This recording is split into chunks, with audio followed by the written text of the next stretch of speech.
guys, super nice, super ganda yung nakita natin para sa inyo. Unang-una na guys, nasa inyo yung energy ng swerte, good luck, good fortune. Ito guys, no, parang sinasabi dito na ikaw yung magdadala ng swerte sa buhay nyo, mga kapiksi. Parang nasa iyo yung sentro ng swerte, guys, no. Mahahatak mo yung swerte dahil sa iyo. Nagets nyo ba? So, that's why palagi kong sinasabi sa inyo na mag-affirm kayo na swerte kayo, guys, no? Para talagang lapitin kayo ng swerte, mga kapiksi, no? Wala sa labas, wala sa paligid nyo yung swerte, kundi nasa inyo mismo. You are the good luck.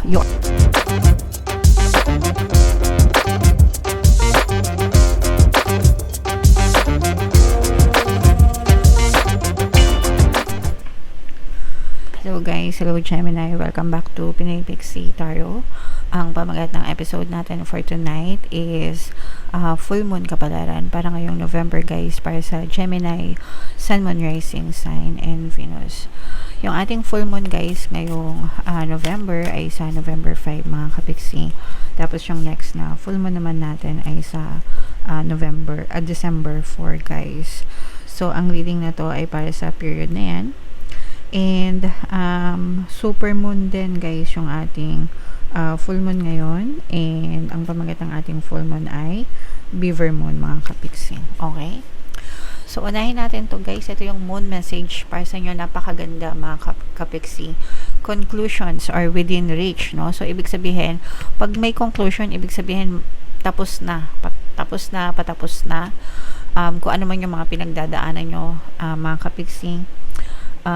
Kung meron kayong mga pinagdaanan na pagsubok or challenges, parang naiintindihan nyo na, no, kung bakit nangyayari yan, ba't nangyayari yan, kung ano yung mga lessons na kaakibat yan sa buhay nyo. You're starting to understand yung sitwasyon nyo mga kapiksi. So sa kahit anong aspeto ng buhay to guys, pwedeng meron kayong pinagdadaanan sa trabaho, sa negosyo, sa pag-ibig, sa buhay, life in general. So yeah.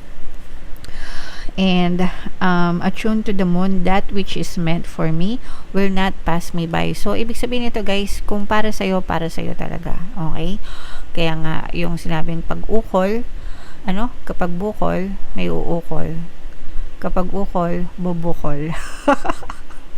Tama ba yun guys? Basta pag sa inyo talaga mga kapiksi. Okay, so hindi yan makakalagpas para sa inyo. Kaya nga sabi ko sa inyo, kung ano yung feeling nyo, rightfully yours, i-claim nyo, no? Para sa inyo talaga yan, mga kapiksi.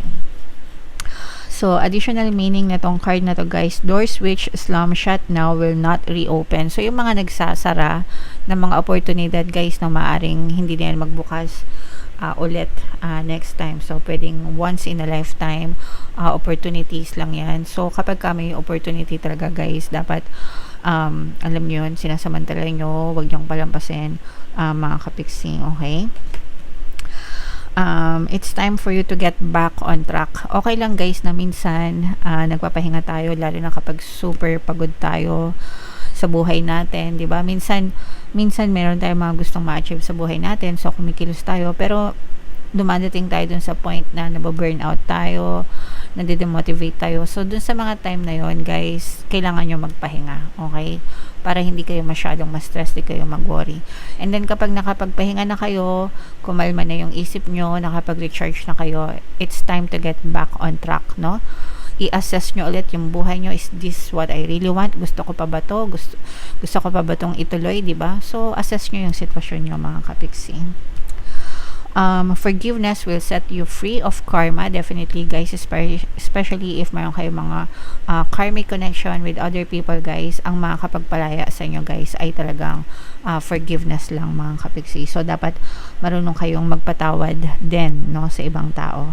And kung kayo naman yung may kasalanan guys, kailangan marunong din kayong humingi ng tawad guys. Okay, meditation, pranayama, and yoga nidra are all recommended right now. So kung meron kayong mga dinadala guys, no, magulo yung isip nyo, ganyan. So yeah, mag-meditate kayo, makakatulong yan sa inyo guys.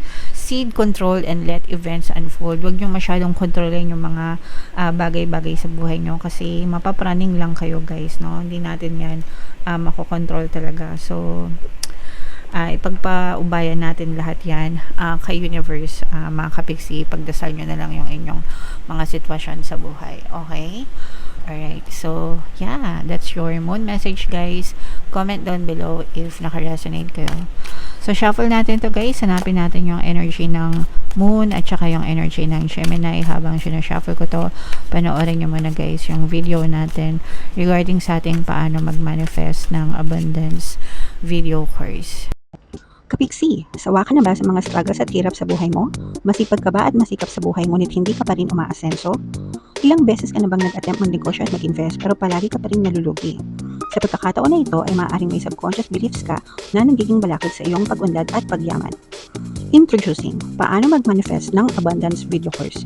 Dito ay matututunan mong ma-overcome ang mga balakid mo para tuluyan ka ng umunlad, umasenso, sumagana, maging matagumpay, successful at maswerte sa iyong kabuhayan, pera, trabaho, negosyo, salapi at kaperahan ng bonggang-bongga. Dali, mag-send na ng email sa pinoypixie@gmail.com at simulan na ang iyong pagyaman ngayon. Alright, so sa lahat ng gusto mag-avail ng course, guys, naka-flash sa screen nyo. Una, meron tayong paano mag-manifest ng abundance video course, paano mawala ang third party at magkaroon ng harmonious na relationship, and paano pabalikin si ex, revise, breakup. Sa mga interesado, guys, mag-send lang kayo ng email sa pinoypixie@gmail.com. And sa mga naghahanap ng pampaswerte na lucky charms or bracelet, guys, Aventurin tsaka Citrine yung recommended ko. May makikita kayong link sa description box.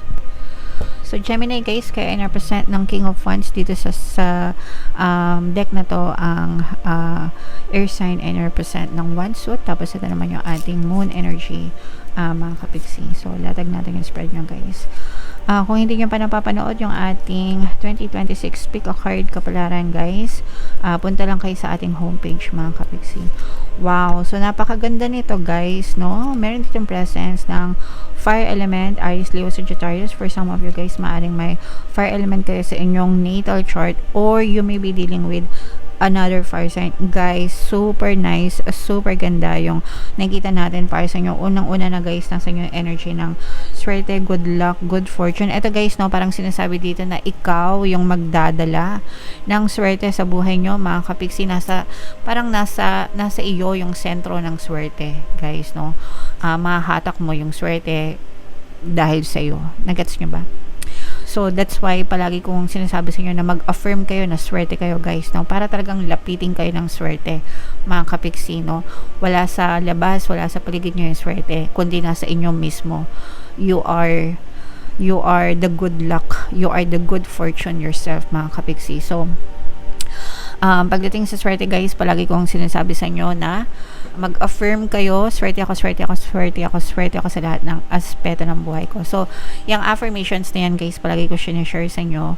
And, grabe, sobrang ang dami ko ng swerte na na-experience sa buhay ko. Kaya, sinishare ko sa inyo yan, guys. Sabihin nyo lang din.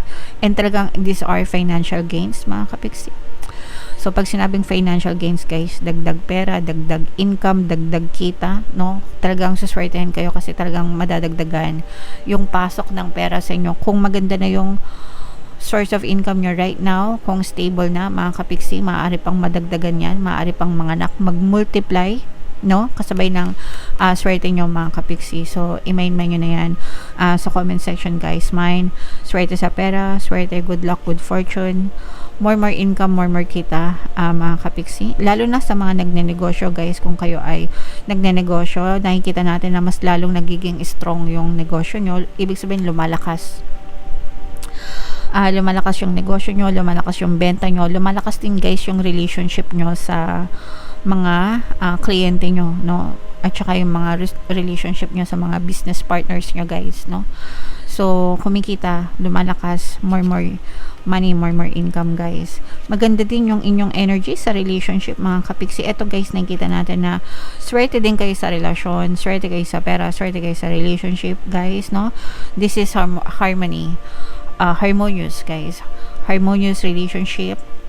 Very stable relationship with your partner or specific person. Kung kayo ay may mga jowa na, guys, this is definitely true sa inyo. Although hindi naman lahat, guys, no, alam nyo naman kung saan kayo mag-resonate, kung kung okay yung love life nyo or hindi. Alam nyo naman yung sitwasyon nyo. Pero kung okay yung love life nyo, guys, mas lalo pang nagiging ma-okay yung inyong relationship, guys. So, i-mind nyo na yan, guys. Harmonious relationship.